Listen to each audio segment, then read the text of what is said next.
Private వాహనాల్లో ప్రయాణం ప్రమాదకరమని ఆర్టీసీ బస్సు ప్రయాణం సురక్షితమన్నారు Godavarikhani bus depot manager Nagabhushanam. Peddapalli జిల్లా గోదావరిఖని బస్టాండులో ప్రయాణికుల అవగాహన కార్యక్రమంలో ఆయన పాల్గొన్నారు. ఆర్టీసీతో ప్రయాణం సురక్షిత గమ్యమని డిపో మేనేజర్ తెలిపారు.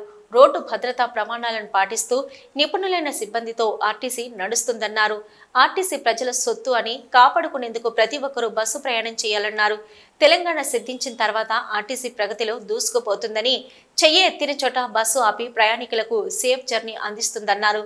కాంగ్రెస్ ప్రభుత్వం ప్రవేశపెట్టిన మహాలక్ష్మి పథకం ద్వారా ఆర్టీసీకి ఆక్యుపెన్సీ పెరిగిందన్నారు. ఆర్టీసీ ఎండీ సజ్జనార్ విజన్తో సంస్థకు భారీ ఆదాయం వస్తుందని ఆయన సంతోషం వ్యక్తం చేశారు. తెలంగాణలో ప్రయాణికుల సౌకర్యార్థం ఎలక్ట్రానిక్ బస్సులతో పాటు మరిన్ని లహరీ బస్సులను నడపనున్నట్లు ఆయన వివరించారు. ఆర్టీసీ బస్సు ప్రయాణంపై ప్రయాణికులకు అవగాహన కల్పించేందుకు కళాకారుల పాటలు, నృత్యాలు అందరినీ ఆకట్టుకున్నాయి.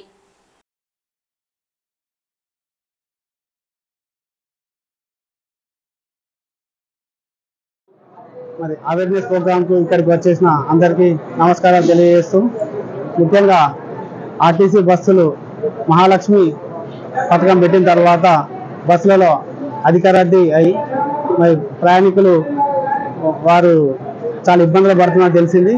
అందువల్ల వారికి ఎలాంటి ఇబ్బంది కలగకుండా వారికి ప్రత్యేకమైన సర్వీసులు ఏర్పాటు చేయడం జరుగుతుంది. అదేవిధంగా మరి ఆర్టీసీలో కూడా బస్సుల సంఖ్య తగ్గిపోవడం, ఉద్యోగుల సంఖ్య తగ్గిపోయినా కూడా మరి ప్రయాణికులు ఎలాంటి ఇబ్బంది కలగకుండా మా సిబ్బందితోని అత్యధిక కిలోమీటర్ నడిపిస్తూ మరి గతంలో వచ్చిన ఆదాయం కంటే ఇప్పుడు ఇంకా మహాలక్ష్మి పెట్టిన తర్వాత దాదాపు ఒక 30% వరకు ఇన్కమ్ ఎక్కువ రావడం జరుగుతుంది. మరి ప్రయాణికులు ఆర్టీసీని ఎక్కువ ఆదరిస్తున్నారు.